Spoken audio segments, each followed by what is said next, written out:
Alors pour essayer d'illustrer la problématique des familles face aux bonnes pratiques, pour illustrer ça, je vais vous raconter une petite histoire.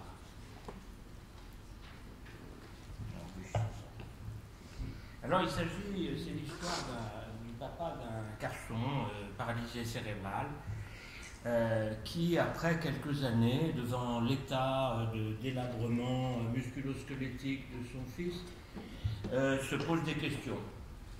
Alors ces questions, je vous les laisse lire. Il y a à peu près tout le monde là qui est normalement voyant. Donc ces questions, elles se complètent par d'autres questions. C'est est-ce qu'on nous prend en compte, nous, familles, pour établir un programme de rééducation? Est-ce qu'on nous fait confiance quand nos enfants rentrent à la maison? Est-ce qu'il y a une continuité entre ce qui se fait dans les établissements et dans les services et ce que nous pourrions faire nous-mêmes? Alors, ce papa en question, il est allé sur Internet, comme le docteur Brochard, et il a trouvé 2493 articles qui correspondent à Cerebral Palsy et Rehabilitation. Voilà. Bon, il a beau parler un petit peu anglais, il a trouvé que c'était hermétique, il y avait des articles en russe et en chinois, et donc finalement, il s'est cantonné à 2 articles, l'un en portugais qui s'est fait traduire, et l'autre en anglais, auquel a fait référence Sylvain Brochard tout à l'heure. Et donc je ne vais pas reprendre le titre, c'est l'article du haut qui est ici, mais ce qui est intéressant, c'est que contient cet article. Eh bien, les buts que se donnaient les parents, que pouvaient donner les parents, servaient de base à l'établissement des questions qui étaient posées pour les recommandations. Alors ça fait tilt. Ça fait tilt. Et ce papa s'est donc interrogé. Alors il faut dire que ce papa, il est médecin MPR comme moi. Il a fait 12 ans à la haute autorité de santé comme moi. Et il est également au conseil scientifique de l'FM comme moi. Et membre du conseil d'administration de la fédération comme moi. Et donc ça lui a donné des idées parce qu'il s'est dit, avec tout ça, qu'est-ce qu'on peut faire? Avec tout ça, qu'est-ce qu'on peut faire?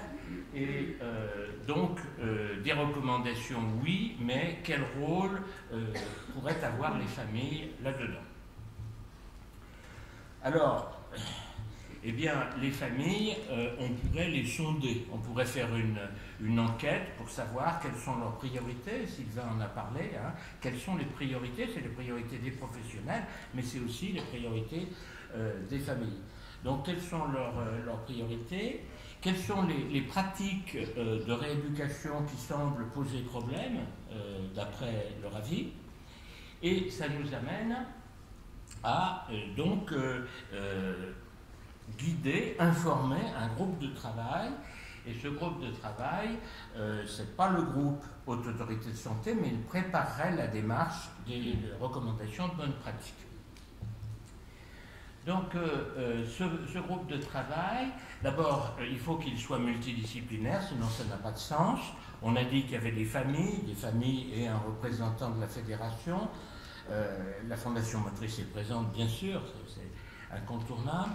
Les sociétés scientifiques, on en parlera lors de la table ronde tout à l'heure. Et puis, bien entendu, comme dans tout groupe de recherche bibliographique, des professionnels de terrain. Et des méthodologistes, mais on parlera un petit peu méthodologie tout à l'heure dans la table. Donc, quels sont les objectifs de ce groupe de travail? C'est de déterminer des champs prioritaires, d'une part, et de faire émerger les bonnes questions qu'on doit poser. On a vu tout à l'heure, quand Sylvain a présenté l'une des diapositives, on voyait quelles étaient les priorités qui ressortaient. Les questions les plus pertinentes pour lancer une démarche de recommandation, et donc là on est déjà un petit peu à la limite de la méthodologie. Alors, ce groupe de travail, donc, il va gérer le sondage avec la fédération, enfin il pourrait gérer le sondage avec la fédération, il bénéficierait d'un soutien donc au moins scientifique de la Fondation motrice, bien sûr qu'il participe à la préparation du questionnaire pour le sondage, et il devra également participer à l'analyse pour voir la signification de ce sondage après le retour des questionnaires. Donc la gestion opérationnelle nécessiterait d'avoir un chef de projet. Bon, la question a commencé à être discutée dans les coulisses de cette tribune. Et on pense qu'on devrait normalement pouvoir arriver à avoir un chef de projet qui coordonne tout ça, mais ça reste à définir.